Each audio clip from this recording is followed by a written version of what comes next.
Na Justiça, continua a polêmica sobre a possível demolição dos beach clubs de Jurerê Internacional. Para moradores, a medida é necessária e justa. Ainda em 2008, a Associação dos Moradores de Jurerê Internacional entrou com uma ação civil pública por causa da suspeita de que 5 beach clubs estivessem em área de marinha. Além disso, eles reclamam do som e dos transtornos causados pelas festas realizadas nestes locais. Já para os empresários, a economia de Florianópolis sofreria forte impacto com a medida. A gente entende que é uma opção de lazer para a população e uma importante representatividade no turismo e na economia da cidade. Continua preocupante a situação dos hemocentros do estado. Com a queda nas temperaturas, o número de doações de sangue chegou a cair 30%. Microempreendedores individuais já receberam empréstimos através do programa. Os valores são de até R$3 mil e podem ser parcelados em várias vezes. O empréstimo me ajudou bastante em questão física e foi necessário. E ainda no G4, o Criciúma vence a primeira fora de casa e assume a terceira posição da Série B do Campeonato Brasileiro. E hoje à noite tem mais catarinenses em campo. A Chapecoense enfrenta o Atlético Paranaense na Arena Condá e o Figueirense joga fora de casa contra o Botafogo. O Band Cidade desta quarta-feira já está no ar.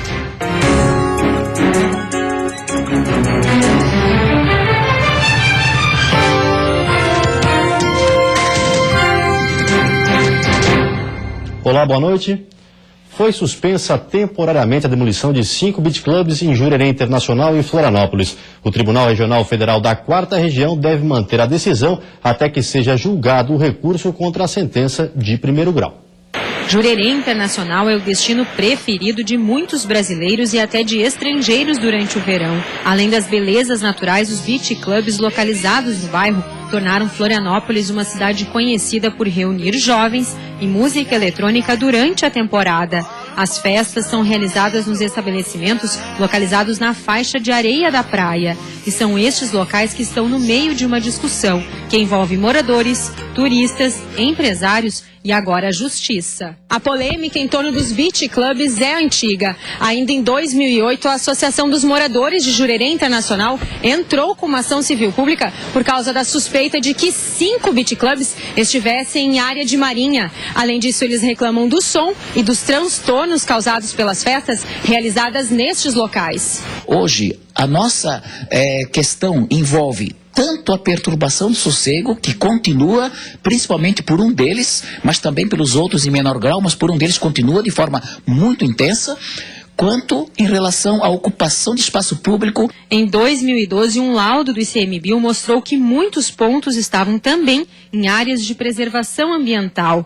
Já em 2014, o Ministério Público ajuizou uma ação civil pública por ato de improbidade administrativa contra os beach clubs e reafirmava a ocupação de uma área de preservação permanente. Em 2015, foi proibida a instalação de barracas, cadeiras e guarda-sóis dos bares nas areias. Em maio deste ano, foi determinada a demolição. É área ambiental, a lei é para todos e nós temos que entender isso. A lei é para todos e decisões judiciais precisam ser cumpridas, não dá para abrir exceção. Para os empresários, a determinação de suspender a demolição abre espaço para o diálogo entre as partes. Conforme este proprietário do primeiro Beach Club de Jurerê Internacional, os estabelecimentos movimentam a economia, atraem turistas não só para as baladas, como para o bairro e geram emprego. Demolir estes locais, na opinião dele, traria prejuízos ainda incalculáveis ao município. O turista que vem para cá e opta por beach clubs em Jurerê Internacional, por exemplo, ele traz com ele a hospedagem onde ele vai ficar, ele traz com ele o carro alugado ou o seu próprio automóvel que ele utiliza postos de combustível aqui, ele compra em shoppings daqui, em lojas daqui. Então a cadeia de circulação financeira, ela toda é quebrada. Do lado do turista que perde interesse e do lado do funcionário que deixa de estar empregado. A mesma opinião é compartilhada pela Associação Brasileira de Bares e Restaurantes. A gente entende que é uma opção de lazer para a população e uma importante representatividade no turismo e na economia da cidade. Já para os moradores, o turismo de Florianópolis não pode ser reduzido aos beach clubs. A cidade é muito mais do que isso. A cidade tem um turismo voltado para atividades corporativas de empresas. A cidade é um grande polo de informática, de alta tecnologia. É uma cidade altamente universitária. É uma cidade que tem uma grande diversidade econômica. Resumir a balada é muito pouco. A demolição dos beach clubs está suspensa até que o Tribunal Regional Federal julgue o recurso contra a sentença de 1º grau. O mérito do processo será examinado pelo tribunal em aproximadamente 90 dias.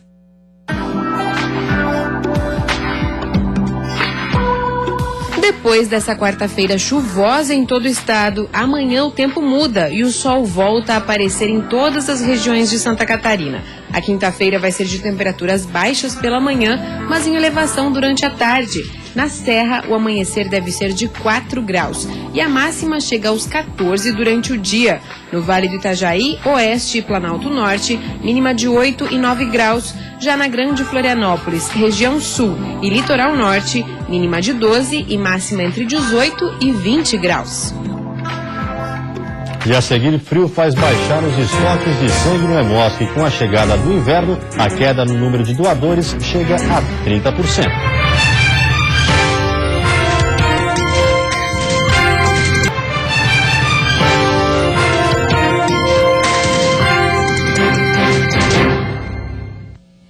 Continua preocupante a situação dos hemocentros em Santa Catarina. Com a queda nas temperaturas, o número de doações de sangue chegou a cair 30%. Seu José tem 73 anos. Até quando pôde, doou sangue. Mas hoje ele veio até esse Hemosc por outro motivo. Vai fazer uma cirurgia e pode precisar de sangue. E por isso vai ter que contar com a ajuda de doadores. Eu vou fazer uma ponte safena, né? 4 pontos safena. E aí talvez precise de sangue. Acho que precisa, daí já vim, né? Durante essa época do ano, os hemocentros do estado têm uma dificuldade em comum: falta de doadores. Nos locais onde as bolsas de sangue são armazenadas, o problema é visível. As coletas chegam a cair em média 30% durante o inverno. No Hemosc de Lages, por exemplo, é preciso de 30 a 40 doações diárias para manter os estoques no nível ideal. Doações que durante esse período muitas vezes não passam de 20. As pessoas acabam ficando um pouco mais em casa, né? Isso é visível. Então, em cima disso daí, chega sempre essa época de frio, e temos tendo frio rigoroso aí, né? Chega essa época, então a gente está aí conclamando, convocando a população para que eles venham e compareçam ao Hemocentro e realizem suas doações. Mas o que não cai é o movimento nos hospitais do estado. Todos os dias, centenas de pessoas precisam de sangue. Para se ter uma ideia, só aqui em Lages, nos 2 hospitais que atendem a região serrana, cerca de 30 bolsas de sangue são utilizadas diariamente. Sangue que vem do Hemosc, por isso a importância da reposição, ou seja, de mais doadores. E é todo tipo de sangue, viu? Seja ele de RH positivo ou negativo. O importante mesmo é fazer a doação. Uma bolsa dessa pode salvar até 4 vidas. Quem sabe está aí uma boa oportunidade para começar a ser um doador.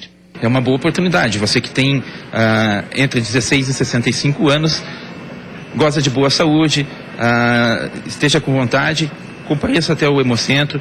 Precisa só de um documento munido de fotografia. Quem já é doador garante. Vale muito a pena. A gente fica feliz, né? Com certeza, né? Vai dar uma vida, né? A gente pode precisar amanhã também de um sangue, né? Então tem que fazer a nossa parte, né?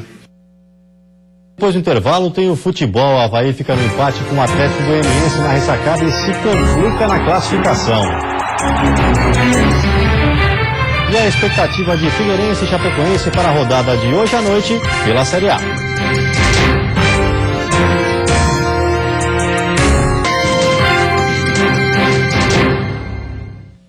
Futebol pela Série B do Campeonato Brasileiro, o Criciúma venceu e voltou ao grupo de acesso. No Serra Dourada, em Goiânia, o Tigre enfim venceu fora de casa nessa Série B. Depois da cobrança de escanteio, Gustavo abriu o placar. Ainda no primeiro tempo, também de cabeça, Vinícius Simon empatou para o Vila Nova. Mas na etapa final, o Criciúma matou o jogo. De pênalti, Gustavo fez o segundo. O zagueiro Rafael Silva ampliou para o Tigre, 3-1. E já aos 40 minutos, Fabinho descontou. Fim de jogo, Vila Nova 2, Criciúma 3. Mais uma derrota do Joinville, dessa vez para o Paysandu. O Jack é o primeiro time na zona do rebaixamento. O gol do Paysandu saiu num lance confuso. O juiz parecia ter dado lateral, mas a bola não saiu e ele apontou falta para o Paysandu. Na cobrança rápida, lançamento para Jonathan, que completou para o fundo do gol. 1-0 em reclamação do Joinville. O Jack tentou responder, mas Juninho isolou. De cabeça, Bruno Aguiar também tentou o empate. Jonathan tentou ampliar e Oliveira segurou. Quando o Gabriel fez um cruzamento despretensioso para o Jack, a bola desviou e quase enganou o goleiro do Paysandu. O Papão voltou a assustar com Betinho de cabeça. Oliveira salvou e Rodrigo Andrade perdeu um gol incrível. E ficou assim, fim de jogo, Paysandu 1, Jack 0. Não era o que esperávamos, né? Esperávamos pontuar. Sabíamos que ia ser difícil jogar contra a equipe do Paysandu, ainda mais aqui. Frisei para os meus companheiros a dificuldade que é jogar contra o Paysandu aqui. O Paysandu teve uma oportunidade no primeiro tempo, soube aproveitar e jogou com o resultado debaixo do braço. Então, agora é pensar na equipe do Paraná, não há tempo para lamentações e vamos pensar em pontuar no próximo jogo que nós estamos precisando. Na ressacada, o Avaí se complicou diante do Atlético Goianiense e por pouco não amargou mais uma derrota. Veja como foi. Romário, ex-Avaí, avançou pela esquerda e conseguiu o escanteio. O próprio Atlético deu a oportunidade para o Leão responder quando saiu jogando mal, mas Rômulo não soube aproveitar.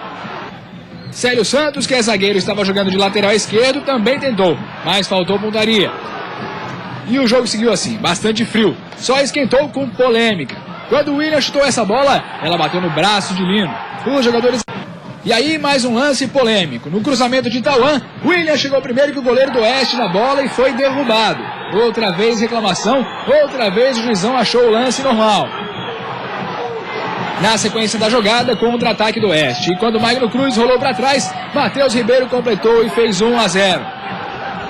Seria a 5ª derrota consecutiva e as vaias na ida para o vestiário lembravam os jogadores que o gol teria que sair na primeira oportunidade que acontecesse. Só que a 5ª derrota seguida não poderia vir. E sabendo disso, Diego Jardel fez o cruzamento e Rômulo conseguiu completar no ângulo. Golaço, 1-1. Ainda tinha tempo para virar e a chance de ouro veio nos pés de William. Rômulo tocou, o camisa 9 dominou e fez isso aí. E estava decretado o empate na ressacada. E estou feliz pela atuação deles. E de novo triste por eles, porque eles fizeram um jogo para sair com a vitória contra um time muito bom. Mas infelizmente eu nem perguntei para vocês se foi pênalti, se não foi. O árbitro interpretou errado e bom, fazer o quê, né? E pela Série A, Figueirense e Chapecoense entram em campo hoje à noite. Daqui a pouco, às 7h30 da noite, em Chapecó, o Verdão do Oeste entra em campo com um objetivo: entrar no grupo dos 4 primeiros colocados. Com 2 pontos de diferença para o Corinthians, a Chape precisa vencer o Atlético Paranaense e torcer por tropeços de São Paulo, Flamengo e do Corinthians. O técnico Guto Ferreira, assediado pelo Bahia, ainda não definiu se permanece na Chape ou se vai para o time baiano, que disputa a Série B do Brasileiro. Mas para o jogo de hoje ele trabalhou bastante, já que precisou achar um substituto para o volante Moisés, que lesionou o joelho e está fora do restante do campeonato. Arthur Maia será o titular no lugar dele. No mais, o time será o mesmo que venceu o Vitória fora de casa na última rodada. Já o Figueirense viaja até Juiz de Fora, em Minas Gerais, onde vai enfrentar o Botafogo às 9h30 da noite.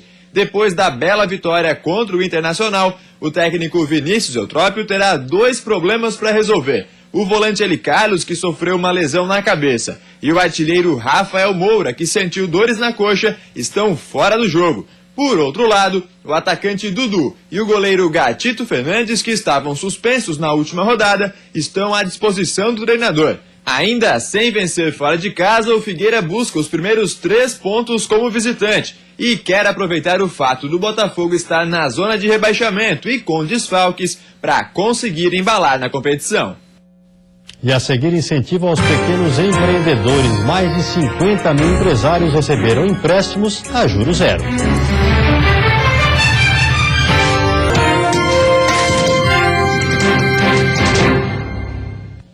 Quem vê na crise oportunidade pode ganhar destaque. Em Santa Catarina já são mais de 200 mil microempreendedores individuais. Para fortalecer esse crescimento, o governo do estado está intensificando as ações do programa Juro Zero. Josiane tinha o sonho de ser cabeleireira e depois de muitos anos no mercado como funcionária ou pagando aluguel, decidiu ser dona do próprio negócio. O salão de beleza, ela conseguiu terminar há poucos meses com a ajuda de 2 empréstimos sem juros. O empréstimo me ajudou bastante em questão física e foi necessário. Desde que se tornou microempreendedora, ela conseguiu dobrar o número de atendimentos, oferecer mais qualidade e estrutura aos clientes. E com os investimentos, já percebeu um crescimento de 100%. Eu acredito que as pessoas, para elas estarem bem, elas precisam estar belas. E isso continua crescendo. Eu acredito que pode ser que diminua um pouquinho, mas não vai deixar para trás, não. E a Josiane não está sozinha. Ela acompanha uma tendência estadual, já que em Santa Catarina a maioria dos negócios é formada por pequenas empresas. Só a iniciativa do programa Juro Zero atendeu mais de 50 mil ideias, liberando cerca de 140 milhões de reais para tirá-las do papel. O programa Juro Zero existe desde 2011 e não tem data para acabar. A adesão mensal é alta e chama a atenção de quem se destaca numa atividade profissional, mas precisa de ajuda para empreender. Uma simples mudança pode alavancar o faturamento. Nós temos aí cases fantásticos, a cabeleireira que colocou lá a autoclave, a pequena pizzaria que colocou uma moto, o pequeno marceneiro que conseguiu comprar uma serra circular. Com o benefício é possível pegar emprestado até R$3 mil e devolver o dinheiro em 7 parcelas. O governo arca com os custos da operação financeira se o pagador cumprir todos os prazos. A inadimplência de apenas 2,5% confirma que a iniciativa não ajuda só a criar novos negócios, mas mantém a diversidade da economia em tempos de estagnação. Se tornou exitoso, ele provou que ele é exitoso porque ele alavanca a economia, né? A gente sempre sonha com mais, eu pretendo crescer mais, colocar mais uma pessoa para trabalhar junto, agregar mais serviços, a gente sonha assim. E você fica agora com o programa Divulgação e na sequência o Jornal da Dona de. Boa noite a todos e até amanhã.